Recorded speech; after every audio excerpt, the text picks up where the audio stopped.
So welcome to the first breakout session of the summit. It's so exciting. You're in the Co-Creating Community Spaces Collaborative and Cooperative Design Strategies session. So I hope that's where you mean to be because the door is now closed. So here we are. This is a lightning session, meaning we'll have 3 short presentations, each introducing participants to different topics, united under the theme of design strategies. Each presentation will be about 20 minutes. And after that, we'll have a short time for questions.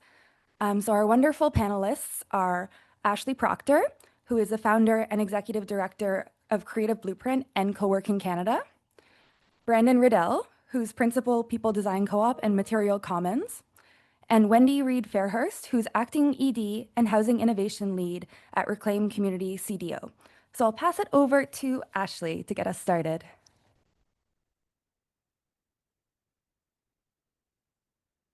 Thank you so much.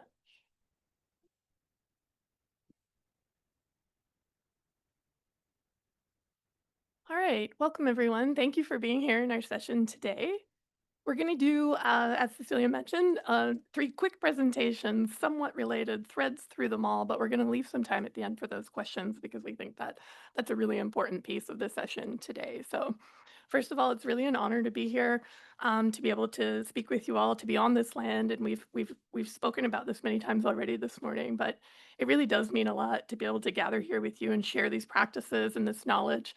And also to just acknowledge that we're building upon all of the knowledge and work that's been done before us. So thank you for being here.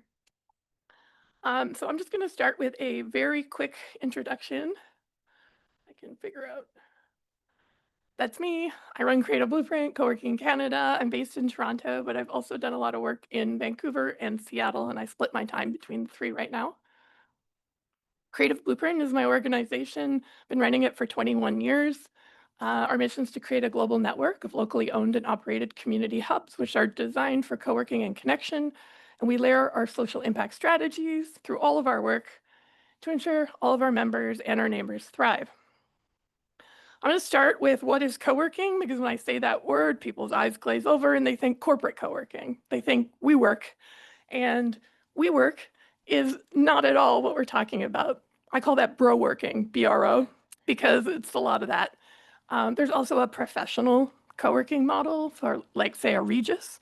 The idea is to be in a business center or incubator or executive suites. I call that pro-working. They tempt us to look more professional. Co-working is about the co. It's a verb, it's an action, a model, and it's actually a global movement. It's not just about the space, a little bit, but it's not just about the space. It's really about what happens when we work together. And so I really wanted to ground and root this presentation in the values and the collaborative principles of the co-working movement, not the co-working industry, the co-working movement that's based on the efforts collectively of the people who started this movement. And so the co-working movement, really what we're doing is trying to understand the transformative social and political potentials that are emerging through co-working as a spatial and social practice.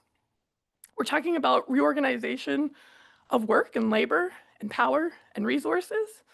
We're talking about the evolution of ethics of care and solidarity and mutual aid. And we're also trying to create alternative networks and alliances of community and connections. We work through systems change and social justice. We believe in people and planet over profit, progress over perfection, and collaboration over competition. We're striving to achieve equality and reconciliation through our acts of courage, truth, and reparation. We're even reimagining what it means to serve and protect in our communities, what it means to have and hold space, and what it means to thrive collectively. Some systems are broken, but most were never built for us. And we believe that we all deserve better. And if we can dream better collectively, we can do better, and that we make great change by working together. The Co-working Manifesto, I think, really brings this down to what we do as an action or a movement. A genuine co-working community or co-working space is built very intentionally to encourage engagement, to accelerate serendipity. In a genuine co-working space, we're dedicated to serving our members while we're animating and cultivating the community in the space. We're making entrepreneurship and distributed work more accessible. We're breaking down barriers, building bridges between individuals and organizations and industries. It's very intentionally inspiring and empowering the members by sharing best practices and expanding our networks, creating a healthy workspace and a healthy work culture. Have you ever had that before working on your community land trusts? We're bringing people together and we're dismantling loneliness. We're nurturing and strengthening those communities. We're protecting workers' rights, accelerating local economic development, and the intention is to retain local talent, increasing the productivity and the capacity of all of our member organizations, some of which are nonprofits and land trusts. And we're building community-led networks of mutual aid, modeling the reconciliation, allyship, equity, diversity, and inclusivity. And collectively, we're shaping the future of work.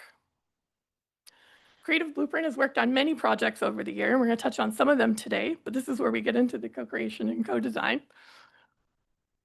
XSpace was the first funded student-run center in Toronto for the Ontario College of Art and Design. It still exists today. That was my very first project. And since then, I spent my entire career building these collaborative spaces, community hubs. Creative Blueprint was built after the first space to be able to operate as an umbrella to hold down some of these other projects, including the Foundry buildings, the Co-working Toronto Collective, the Co-working Ontario Collective. In 2012, we banded together to create Co-working Canada, which is an alliance of alliances with provincial chapters. 2013, we built the Co-working Health Insurance Plan, which provides health and dental insurance for all independent workers across Canada. In 2018, we built 312 Main, which if you came to the Land Trust Summit last year, that was the venue that we were at. In 2020, the Co-working Idea Project, dedicated to ensuring the co-working movement remains inclusive, diverse, equitable, and accessible. 2021, the Online Co-working Alliance Summit. I'm working with Friends of Granville Island. There's a new project coming out that I'll let other groups talk about. And there are other land trusts and organizations that we've worked with over the years on their independent projects as well, such as Sierra Shared Spaces, which I'll talk a bit more about later. So we're going to talk a lot about land trusts through this summit. So we're starting off with something just a little bit different to start thinking about all of the potential sustainable and impactful models of social purpose real estate, including co-working communities, creative and cultural spaces, community hubs, nonprofit hubs, and co-location efforts, live work or mixed use, and community land trusts. So I think that the first example here in the co-working space of co-creation, co-working was actually begun because folks had a problem, we were solving a problem. I don't have anywhere to work.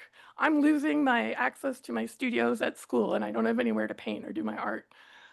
Maybe I live in a house with many people and I don't have somewhere to set up my practice. And so we established the Foundry buildings among many other co-working spaces in Toronto before 2010, designed to meet the needs of the members.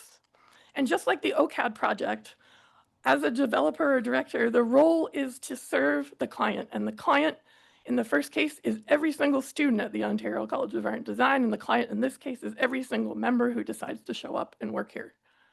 These spaces could include co-working, meeting rooms, lounges, art galleries, maker spaces, all kinds of ways. But each one of these spaces was developed by the people who are going to use them. And that co-creation is absolutely essential to the success of these models. Another example would be those creative and cultural hubs. Like I said, with XSpace, we came up to a problem. The Superbuild project, which many of you might know from 20-some years ago, brought us this new design pavilion. But at the time, it displaced every student from their shared and common areas. We lost our gathering space, we lost our outdoor courtyard, we lost the ability to meet as a student union or as a newspaper. And so we just said, all right, well, we'll go build our own space. And every student contributed $50. And that is still true to this day, how it's funded and operated without any oversight from the administration. It's completely independent. And that co-creation is what led to this project. Another example would be in Seattle, Equinox Studios. Same kind of trajectory, about 21 years. They started with heavy arts, doing blacksmith and metalwork, and they were being excluded from all these other studios. And they started to take over building by building in an industrial zone that wasn't being used. And as each operator would retire, they would take over another building, and they've created what they jokingly called the Creative Industrial Complex. They've expanded since then into housing and developing an entire community, but I'll talk more about that in a minute. Community hubs like Sierra Shared Spaces. They're building a community hub right now in rural California. It's a space called Lake Isabella. That community is very isolated. They don't have access to many public health or educational resources. A lot of folks have to drive for a couple of hours to get anything. So we're creating a hub there that's designed not only to function as a school, an event space, a co-working space, offices for local nonprofits and service providers, but it also serves as a disaster response and emergency relief hub because this community faces fire and flood every year. It's co-created, that space was also co-created completely by the community members, identifying their needs and coming to us and say, we have all these needs, but we've never heard about anything that could solve that issue. And again, the reason that we're called Creative Blueprint is so many folks have come to us in the same way. And we said the only response is, well, the only thing that this project needs is a really creative blueprint. I don't know how else to do it. 312 Main is an example of the nonprofit organizations co-locating within a hub. It's also a community hub in a way, but I would say that the intention was to be more community, and right now I think they're using it more as a co-location or nonprofit hub. But that was the former police headquarters in Vancouver, which you would have seen last year. It was an adaptive reuse project, 105,000 square feet, redeveloped with the community, the Musqueam, Squamish, and Tsleil-Waututh Nations at the table, as well as the Union of BC Indian Chiefs, Simon Fraser University, and over 300 nonprofit organizations we consulted with for 2 years before even initiating the project. It's designed by the community, not for the community, and that's how all of the work needs to be. I'm glossing over some of the in-depth because we have 2 other folks that are really going to bring you down into the details of how we do this work. But that Center for Social and Economic Innovation was a challenging project because of the negative social capital of the old building. It's a police station. A lot of folks went in there and never came out. And that's the same police station at the heart of the inquiry into missing and murdered Indigenous women and girls. And so many people had issues with how will we even be able to be in this space, even if it is transformed. And so the co-creation with the Indigenous communities meant there was a lot of cleansing and there was a lot of intention in the design. Putting a longhouse inspired design, not a longhouse, inside here and leaving the pillars of the old police station to remind us what was there and what we do when we gather in that space together. Very intentional, very intentional. Also, all of the hiring on that project was done through social procurement policies, and there was training for local Aboriginal youth, as well as folks who were learning skills and apprenticing on the project. The design also included a cafe and some other elements that you probably didn't get to see while you were at the summit last year.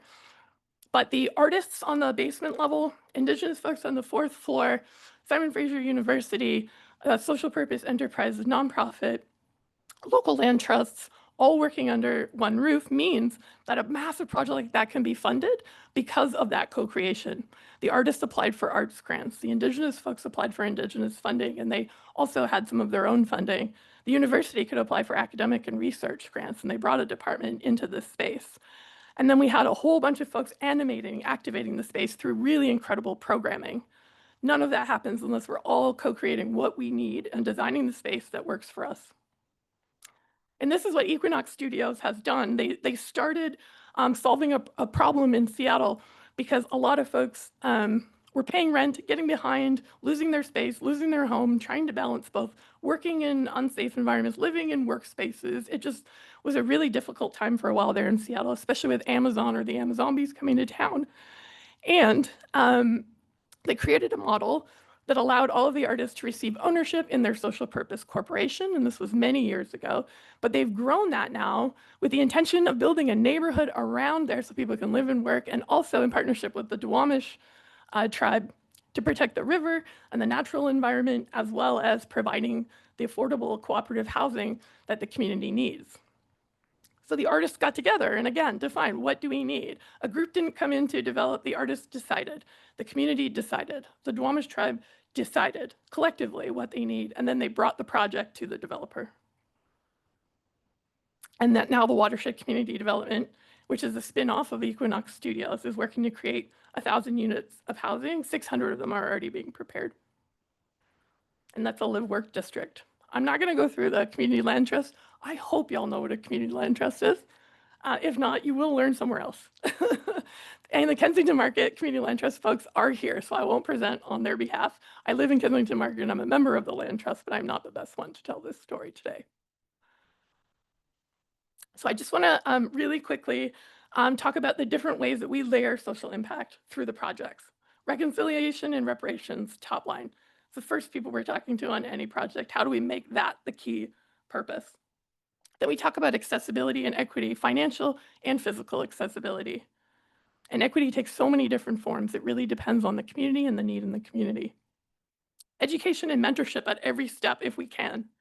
That might be that skills training, that might be bringing up youth through the governance process, like the Kensington Corridor Trust in Philadelphia. If y'all haven't heard of them, write it down, look them up. They have an incredible governance structure and model, which encourages youth from 16 to 21 to sit on their board. So by the time they're adults, they are experienced board members of community land trusts.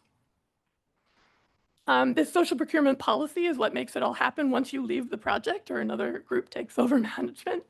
And those strategic alliances, again, could take so many forms, but none of this work is done in a silo. We do this all collectively, so make those alliances early. The adaptive reuse, it can happen in some projects, but we also think, what was this building used for before and how could it be used now? Sometimes it's not always housing.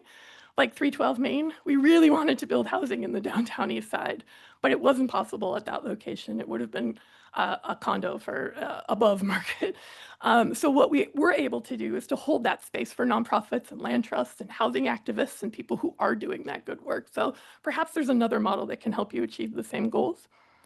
The connection and belonging is absolutely essential. If people don't feel like they belong in the organization, if they don't feel like they belong in the place or they belong in the co-working space, they're not going to get the most out of it. So I think it's really intentional connection and creating those opportunities for inclusion and meaningful human connections, not just knowing other folks, and that generational impact. If you're doing community land trust work, you already know the value and the importance of making sure that that impact is not temporary.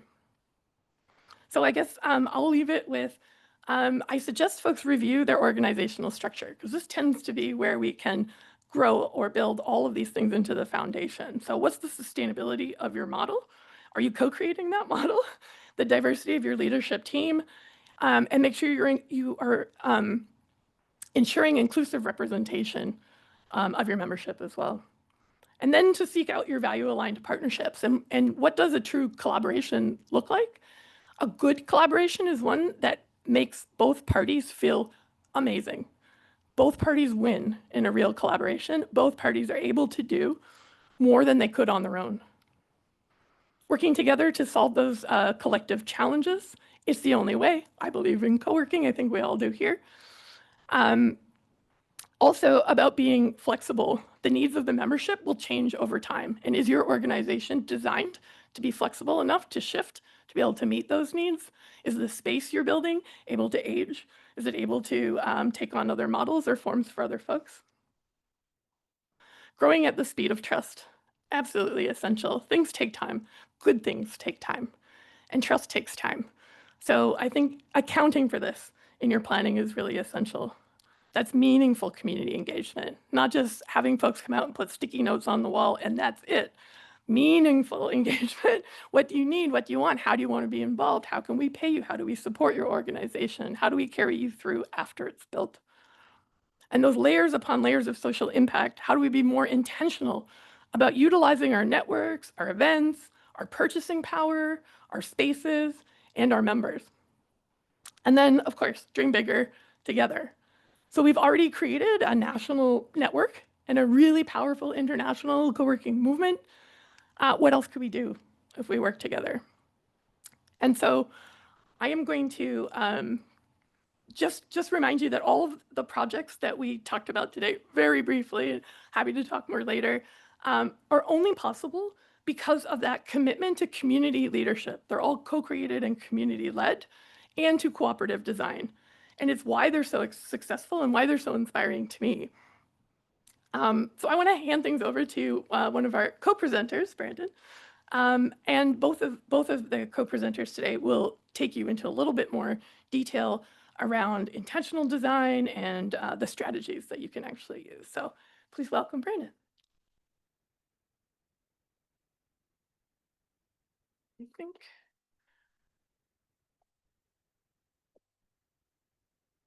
There you go. Hi, everyone. Hello. Can I get a sense of where everyone in the room is from? Like, what's like community land trust, cooperative housing, other nonprofit housing, community land trusts? Okay, good section. Co-op housing. Okay, another good. Others who, what, like professional architects, planners, designers, public, yeah, a few. Okay, cool. Anything I've missed? Property management? Oh, cool. Okay, good. Okay, my name's Brandon Riddell. I'm from People Design Cooperative. We're a co-op and non-share nonprofit architecture practice. I think the only one in the country. And we work primarily with community land trusts and nonprofits, focusing mostly on housing and residential. And we've been around for about 5 years now, and focus like specifically within residential on really high performing, sustainable design, and thinking really deeply about materials as well. Okay, so today, like, this is such a cool, being the third CNCLT conference, this is a really cool intersection now, bringing a lot more of the cooperative conversation into us. So we feel really at home here, and wanted to go like rapid fire today through a bunch of things that we've been exploring, ideas around how we start to translate the international cooperative principles into physical design. Like, how do we start to envision what that means for our homes, for our buildings, for our spaces. And so this is preliminary. We've been doing a bunch of research. We've been testing this out. This is sort of built on a body of work. And so I'm going to intentionally go rapid fire because I'd also really love to have a conversation about this with everyone afterwards. Okay. I keep hearing this, and this drives me insane. The math doesn't math. This makes no sense, but moving through a lot of development circles. Has anyone heard this? Yeah, okay, a few people. I cringe every time I hear it.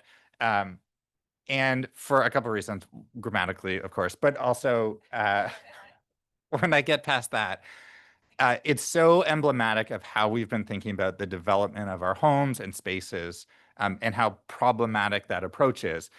And when I was thinking about what we could talk with everyone about at this conference, the biggest thing is, as we are at this like profound moment of shift from private development dominating everything into much more community-led development, public sector development of housing, thank goodness, there's things that we need to leave behind, and there's a whole host of opportunities that we have around how we can build better housing. And so, if I may, the design also doesn't design. Sorry. Okay, here's where we're starting with. The 7 cooperative principles. If you're not all familiar, spend some time with them. They're amazing. They sort of underpin our bylaws, ourselves as a co-op, cooperative housing, and sort of unite us around the world with the cooperative movement, and are very applicable to nonprofit, to community-led spaces and everything. And when we started thinking about this, we started thinking about like, what are the key points that we can start to pull out as designers when we're thinking about space, that are really important.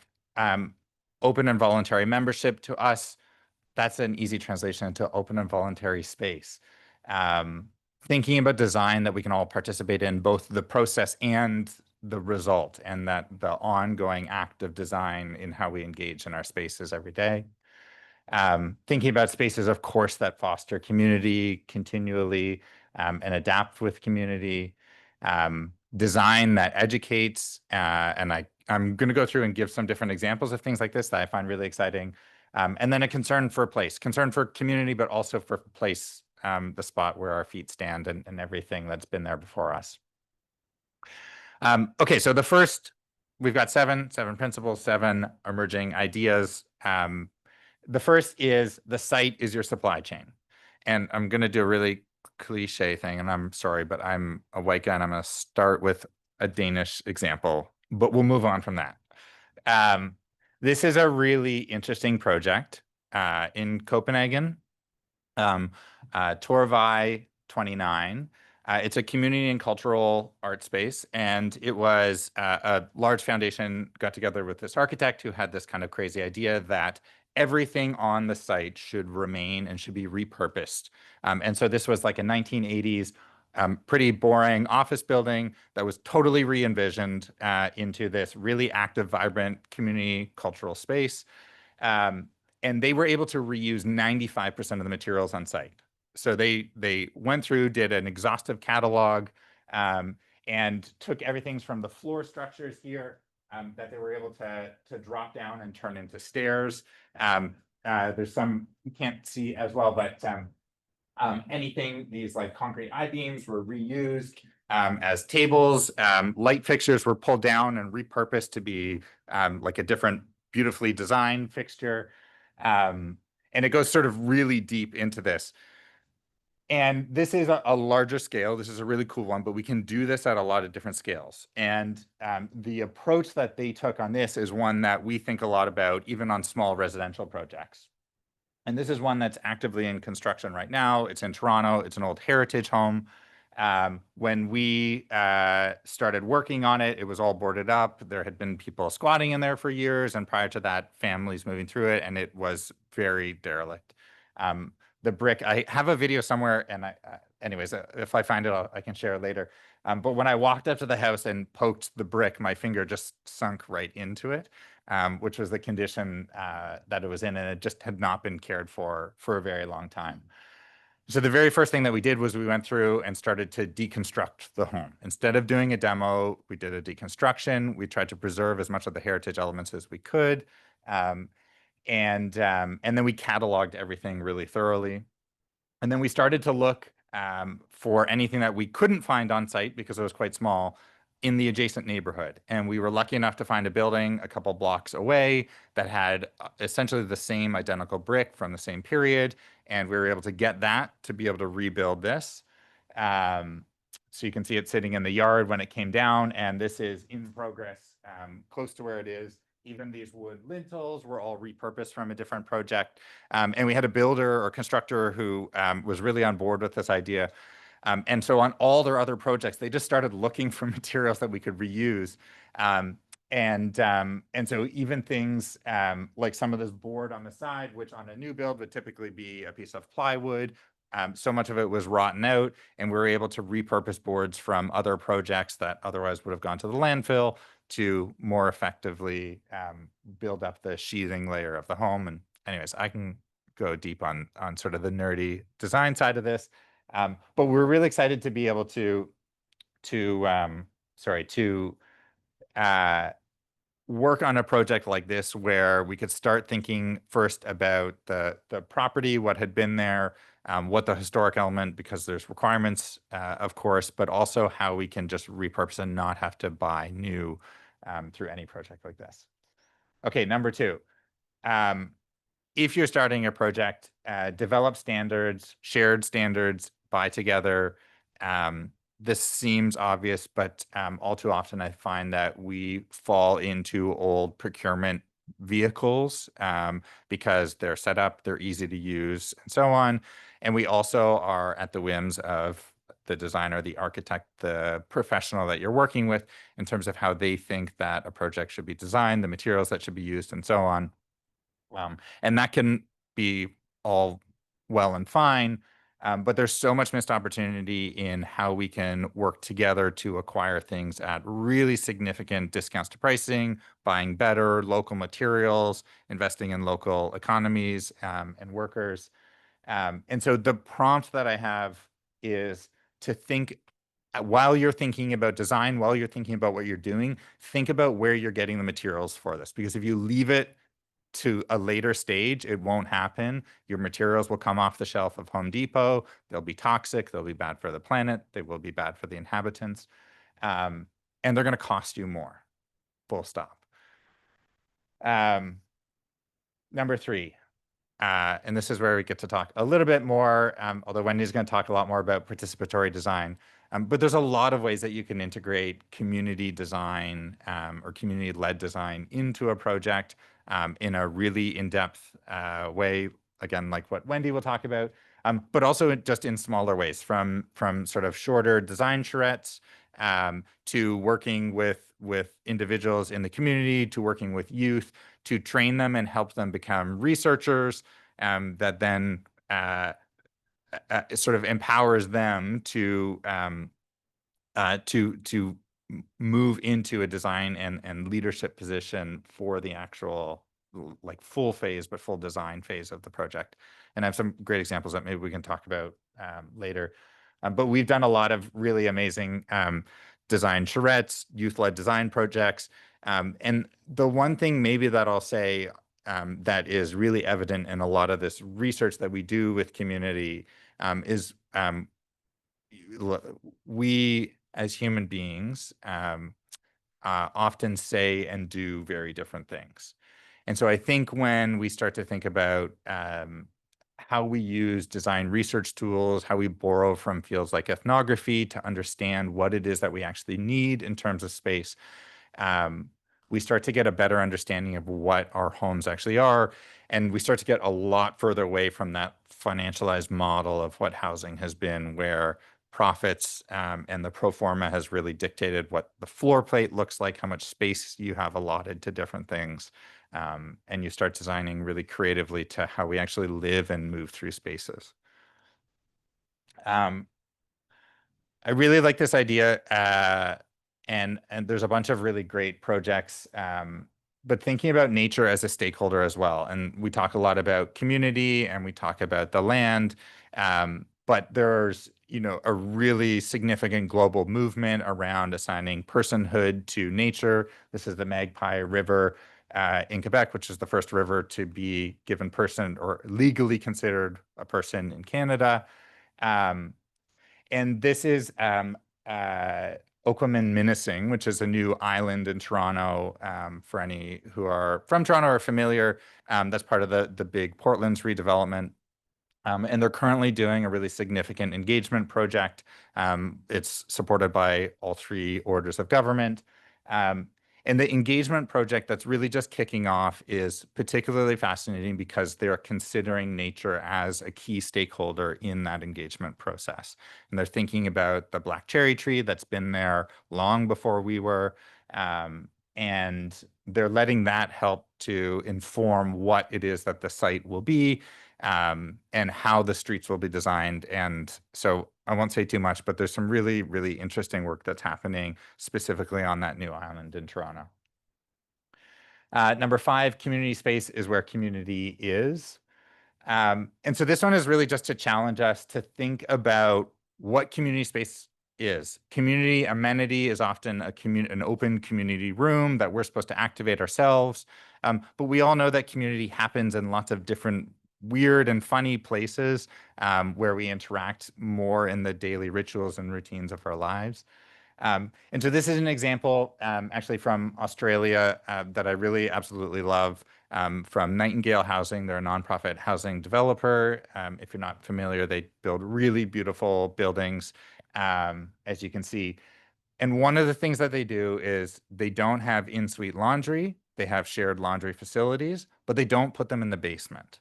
They put them on the rooftop beside an open community space like this, because the thinking is when you want to do your laundry, you can go up, you can put it in, then you go sit and talk and hang out with your neighbors. And it's more conducive to how we live and to the constraints. And I think Crystal here, actually, there's Lore has done a little bit of research around how particularly mothers use laundry rooms. And so maybe we can talk about more about this afterwards. But thinking about if you have children that are potentially coming down into a dark laundry room while you're trying to do laundry as well too, it doesn't work very well. And so maybe we'll talk a little bit more about that later. I'd love to. Number 6, invite others in. Open and voluntary spaces, of course. I think there's a whole bunch of constraints from funding and other reasons why, and of course, safety reasons why we can't just have open buildings. But I think we need to consider a little bit more what our public realm is, both outside of the buildings and then how that might permeate the building as well. I'll stick with Nightingale because they're really good within their nonprofit model of thinking of community space as commercial space, as retail space. That creates a really vibrant community. What they don't want is a big box store. For me at home, I frequently see LCBO, I see in Ontario, I see Shoppers Drug Mart, I see these big box stores go into new developments because they're the only ones that work in the pro forma, the make the math. And it's awful, and it's really terrible community space. And so if we're not expecting it to the math to math, but we're just expecting it to support good community space and good living, then things like tiny coffee shops, things like bike repair shops, all of those work really well for the people that live in and around those buildings.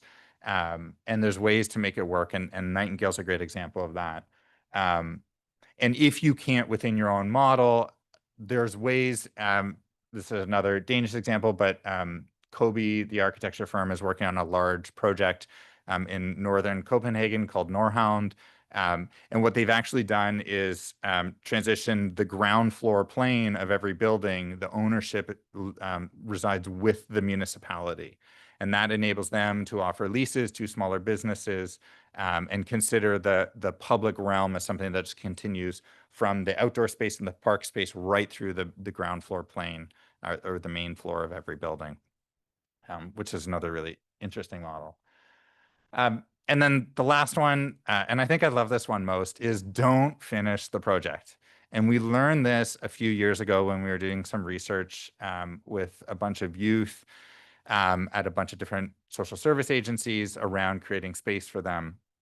And they taught us that when we over-design a space and it becomes too prescriptive, it actually robs them of the opportunity to learn about themselves and learn about how they interact with spaces and to understand how that impacts their moods. And it's something that we couldn't unhear and we couldn't stop thinking about no matter what we were working on. And so I think as designers, we always want to see that like perfect finished project that goes into a magazine. We all like looking at that. It's lovely. But all too often that sort of imposes our opinion of what perfection is on the people who are going to use that. And so we try really hard not to finish things and to leave the finishing up to the people who are going to use it. And another example that just really quickly is Balkrishna Doshi is a really prolific Indian architect. And this low-cost housing model, it's not super representative. This is like a gorgeous graphic. And this is a picture of the development, the Ariana low-cost housing development in India. And the model was built where it starts with a piece of land, and then there's a framework for how you would build first a shed and then extend that and then a second story. So as you farm the land and grew your family, you could just build and add on and finish the project yourself to your own needs. And I love this one because it's not the architect that dictated what this was going to look like. They just put the framework in place and then enabled the people who live there to actually build it and live in it and make it work for them. Okay, if you want to know more about any of these or you want me to send me an email and I will send you my like reading list, hit list, podcast list, and everything for all of these design examples. Or if you want to talk more about that, I'm happy to chat as well too. But if you don't want to talk and you just want me to send you links and stuff like that, I'll do like a blast email to anyone who sends me a note. Okay, thank you.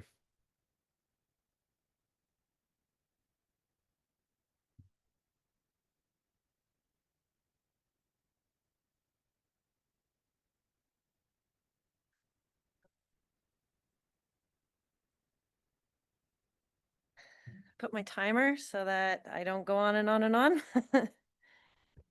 Can you, that's good? Okay. So I was introduced as Reclaim. So I'll start with that one. I was going to do it the other way around, but basically Reclaim Community CDO, which stands for Collaborative Design Organization, is something we set up just because every time we need something with Killick, we set up the thing we need. And so I'm also here as the citizen developer of Killick Ecovillage. So I think I started talking about this project in 2014. I had little kids, and as most people in Newfoundland, my partner worked away for months at a time. So I was effectively a single mom for a bunch of time. We had the American dream. We had this single family detached home. We had a half-acre food forest. We're doing all these things, and life was not awesome. And yeah, basically I started talking to my friends. We're on these rural places. We have to drive everywhere. I hate the car. My kid hated the car back then, be crying the whole way home. Then she'd fall asleep just as we'd parked. So then I had a nightmare afternoon. But basically this project started from some personal needs, and I just started talking to other people, and they were like, yeah, the way we live really sucks. And I don't know if you've been to Newfoundland, but we have a lot of ribbon sprawl. We walk on the rural roads with people going, 60, 70 beside us, and we've got a ditch we got to jump into. If my 5-year-old had to walk in the ditch, that was his rule if we were walking down the road. So it was a personal thing, but then as I started looking into this, we started talking about, basically it was the co-housing model that came up, which is a model of the residents design for themselves what their future looks like, but it's a real design approach about like, how is it we want to actually live? This isn't about like what kind of houses we want. This is how do we want to live, and then how do you make it turn into a built form? But then when we started looking into that, I think we got a small grant from CMHC to do a seed fund, and I looked at all the other ones. They're very white, they're very rich. I started doing the math. They're all condos, and none of them, I couldn't afford to move to anyone. I couldn't afford to build anyone.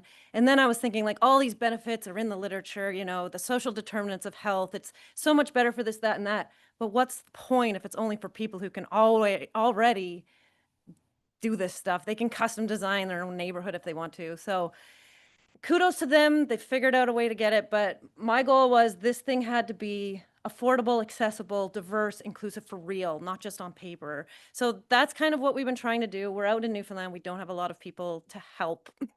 We're kind of like, well, I mean, it was hard to find, and civil engineer took us like 6 months to find someone who would work on our project. So this presentation is kind of about the nuts and bolts of how we did the process. We figured it all out. We got a housing supply challenge, which was amazing, and it allowed us to figure all this stuff out. But our whole promise was, if we're taking government funding, like this stuff is free. This belongs to everybody. So now we're on this mission of like just sharing whatever we've got, and then trying to create a network. So we set up Reclaim. That's kind of my house as like my full-time job, and Killick is my volunteer, but they're all the exact same right now. So it's hard to separate them. But basically what we're trying to do is really pull together the community-led housing sector, because that's where we just had to pull from wherever. So housing cooperatives, co-housing communities, community land trusts, house sharing, social purpose REITs. And when you were talking about the co-working, I was like, oh my God, these are the things we're also doing. And so it's like, how do you get all the resources that all of us collectively share or collectively have and then share it freely? We start building up this knowledge commons that like, now I don't have to, if I got to do a pro forma, there's 15 on there. I can go look, see which one's best suited to mine, and then start putting my numbers in. And then we really looked into the Creative Commons, so licensing everything we do so that it's out there and people know you can take it. You don't have to summarize. Use my words. Like, that's nothing on me. Just say who the author is and then promise that you're going to share anything you do back to the Creative Commons. And that's that's the idea of the Creative Commons.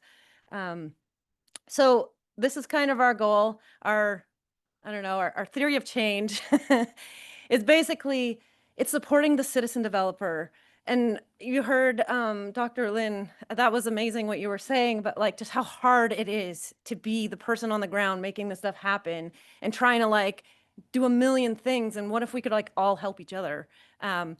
And each citizen developer has their own little local network. Like this is my map of me with all the people I'm connected to trying to develop this project, but I'm just one of those little circles. I'm connected to other circles, which are other citizen developers.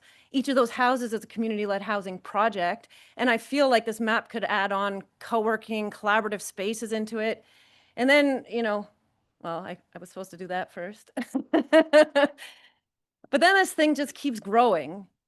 And then if we start showing these numbers as community-led housing, instead of just the community land trust showing their numbers and the cooperative showing their numbers, all of a sudden we've got this thing we can show government and be like, listen, we're an important part of the housing sector.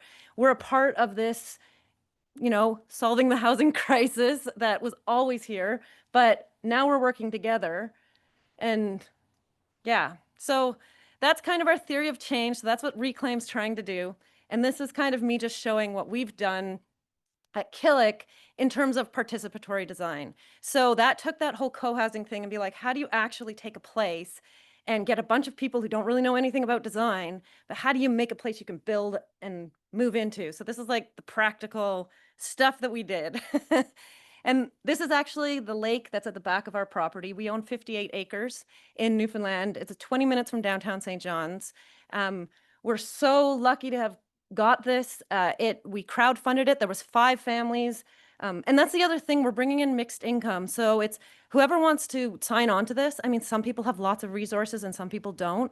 And our whole goal was, how do you leverage that collectively to make this happen? So that's my daughter. She's a little bit older now. This project was supposed to be when she was 1.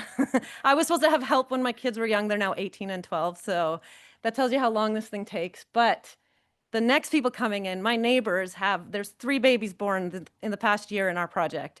And they're the ones that we've got to get this thing done for. Thank you. Yay, babies. So to start, and I'm going to be doing some workshops tomorrow on like the practical, like how do you actually do this? Post-it noting is where I go. IDEO.org is an organization of the States that offered a free course in human-centered design.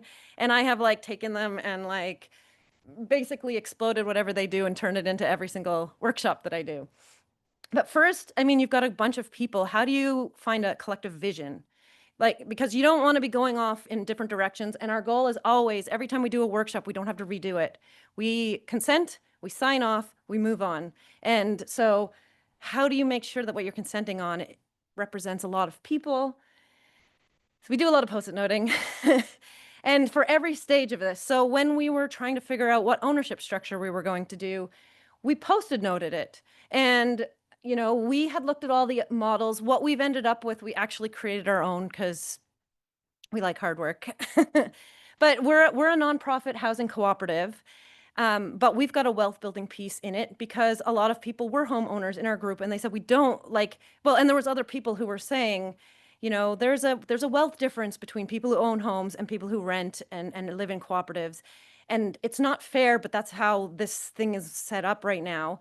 So we said, well, it's not like you don't need home ownership to do this thing. So what are the things we need to do? Get them on our post-it notes, and then let's figure this thing out. So we found in the UK a model called the Mutual Home Ownership Society.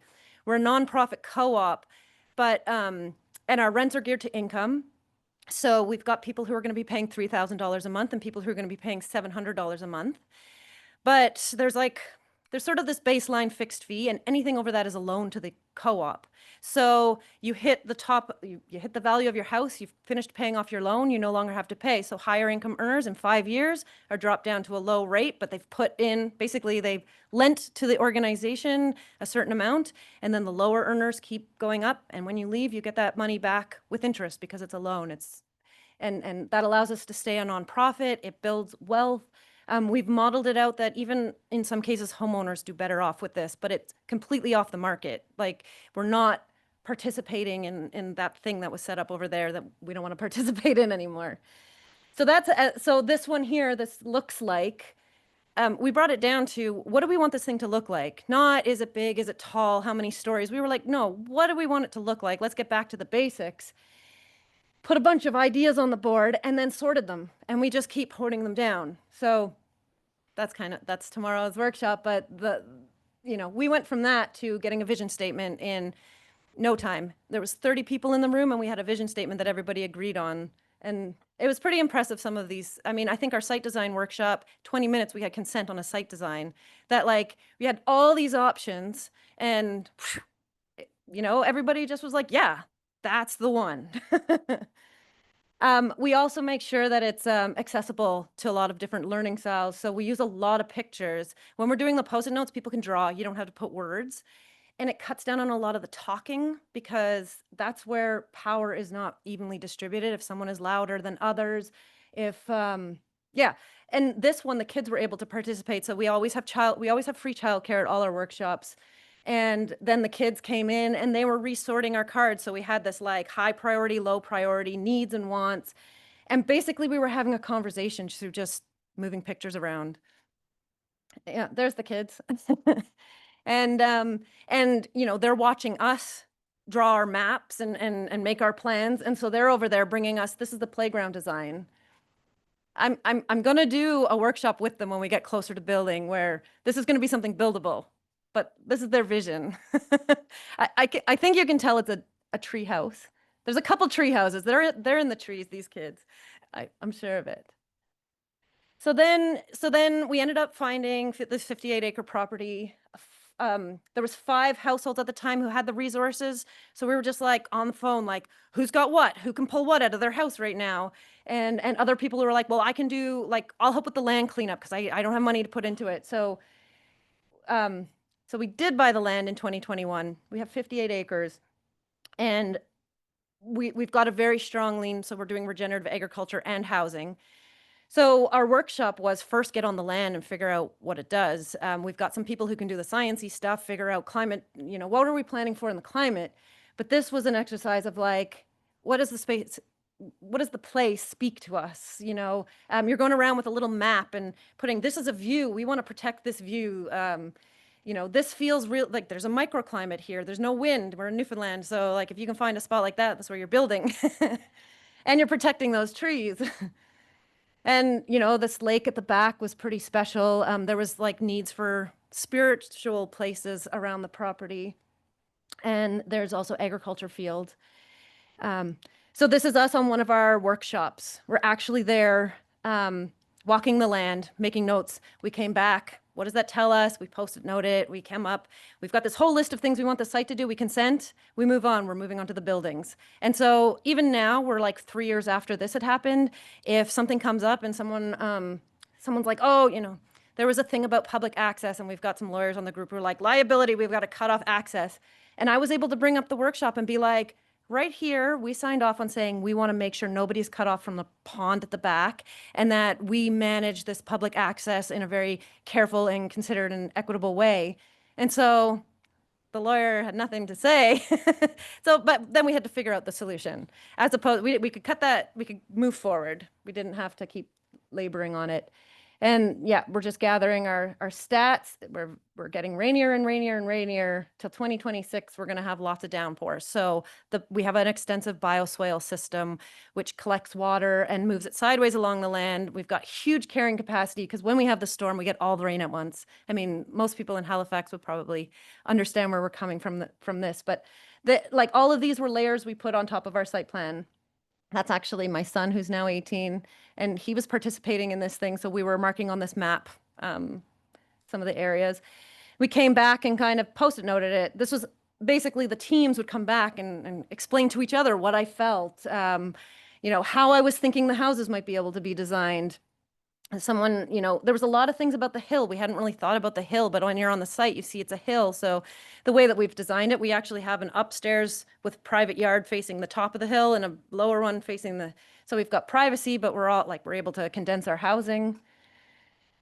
And then we moved indoors and just got whatever we could from the dollar store or from our kids' craft collection. We made like a scaled map and we were just laying these things out. How do we want to live? And then, this group explained it and I said, wait a minute, this whole bottom area is wetland. We're like, okay, let's go back to the table and move it again. But at least everybody involved knows why we made decisions by the end of this thing. And so everybody has so much more knowledge about the place. and we're building community. Like every time we're doing these things, we've got food involved, we've got the kids involved. By the time we move in here, hopefully in 2 years, we're like, I mean, already we had a public meeting that kind of went sideways the other night. And we rallied, like, you know, people were messaging me, how are you feeling? You're at the conference, but you're not here. Like, how's your emotional state? I mean, that's why I want community. I want people to empathize with that, but also like they're in it too. So it's not just me facing this. So.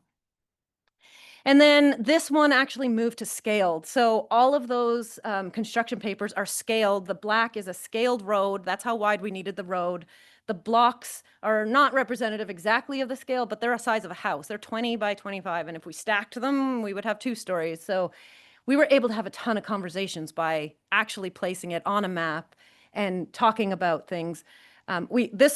This was the concept design we had accepted at that workshop, but Civil came in and said, that's too steep. So we were so happy with this layout. We're not doing this again. We just took this whole layout and moved it elsewhere on the site. And that's what that meeting was about. And people are dumb. I can say that here because I'm sure everybody knows about NIMBYism and a neighbor.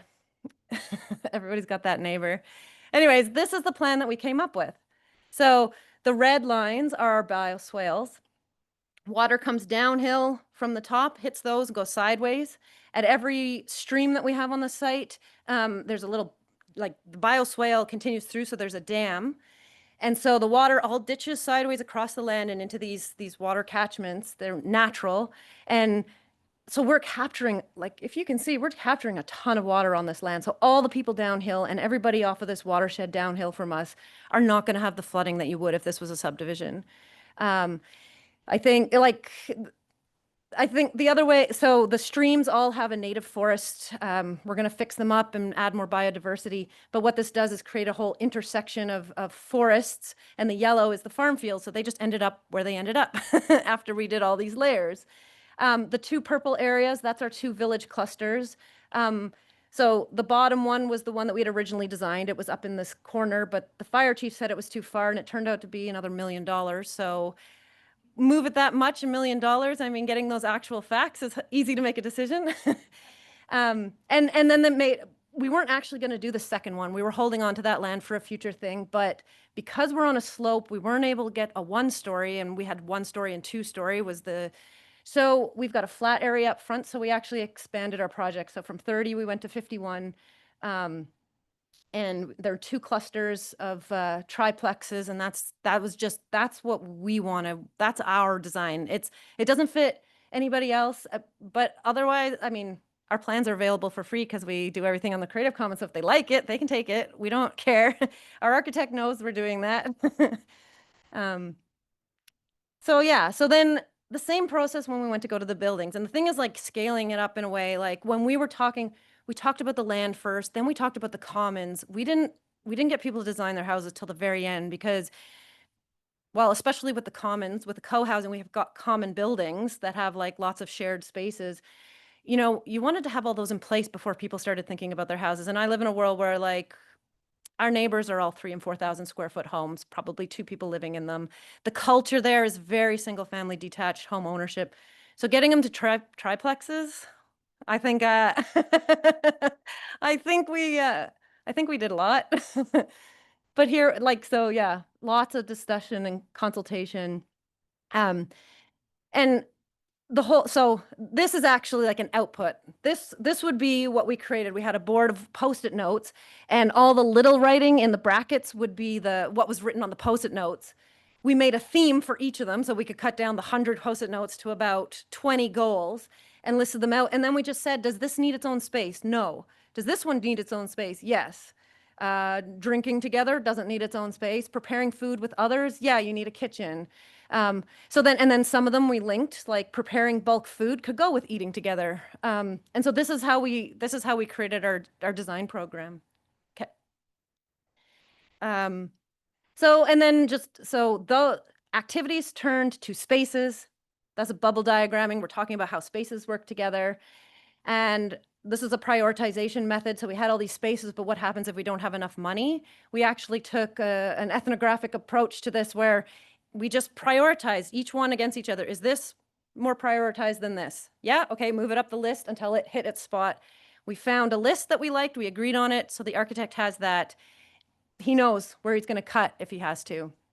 And then there was a lot of like layering over and talking through at that stage. So that's kind of our little community. The big common house, it's about 4,000 square feet. The two-story triplex is actually a sixplex because we have all the garden flats below, and then we've got a triplex below above, but it looks like the houses around us. So it matched the landscape, and then the bioswale underneath. And then, yeah, this is just more pictures. We put it into SketchUp so that we could show people and talk about it in 3D because it's really hard for some people to see like what's happening on this 2D plan. And I can use SketchUp, so we just use the skills of members. We didn't pay for that. Yeah, and then so all of this that we did, we turned into this toolkit. All of the participatory design workshops that we did, we put them in this workshop guide. I have a few paper copies for the workshops tomorrow, but it's available for free. I'll get access. Yeah, you can go to our website and go up to what we do. Scroll down a little bit. You'll see somewhere on there is a CLH toolkit. And I think the only item we have on right now is the participatory guide, design workshop guide. But we've got lots. We're just trying to like do things and other things over here and then slowly put things out on the website. So that's it for me.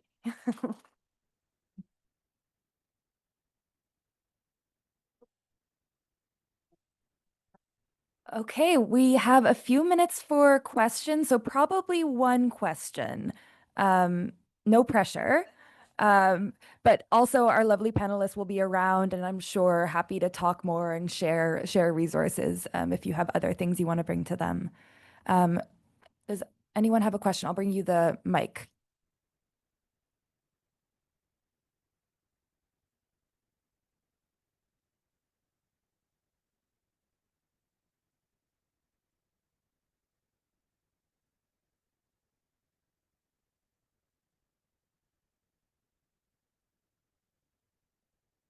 Really quick, and then on the last speaker, I'm very interested in the flooding issue and how you dealt with that. Did you deal with it through the housing project itself? Did you come up against municipal bylaw, all that kind of thing? How did you address it? Because down the marsh that I talked about, it's in a floodplain, and how it deals with community groups is quite different from how it deals with the developers and what they're doing, so. Yeah, it's working? Okay, yeah, well, we started off with these bioswales and we've been for the last 4 years trying to teach people what they are and what they do. And we've got some people in our group who are permaculture experts, so they've been working on this. I actually think we could have put people are so into the single family detached that we wouldn't have had a problem to put a regular subdivision in. Neighbors down below wouldn't even know that they'd be flooded until it happens. So we didn't really have to explain it that much, but we've been trying to anyways, because that's the benefit of the project and trying to explain why we're different. But yeah, people aren't thinking about climate change. They're not thinking about how much more rain falls. We maybe have had 1 in 5 years. So the next time, well, wildfires now, or the drought we've had, those issues are coming up because they're front of mind. And that was the whole meeting the other day, was all about these, like the wells going dry. I mean, you can see there's like absolutely no houses around us. We're doing 10 wells. They were telling everybody we were doing 80. And really, it doesn't even matter because 80 or 10 communities going to be using like the same amount of water, but it's just whatever's front of mind. That seemed to be the issue. So yeah. So I can't really help too much.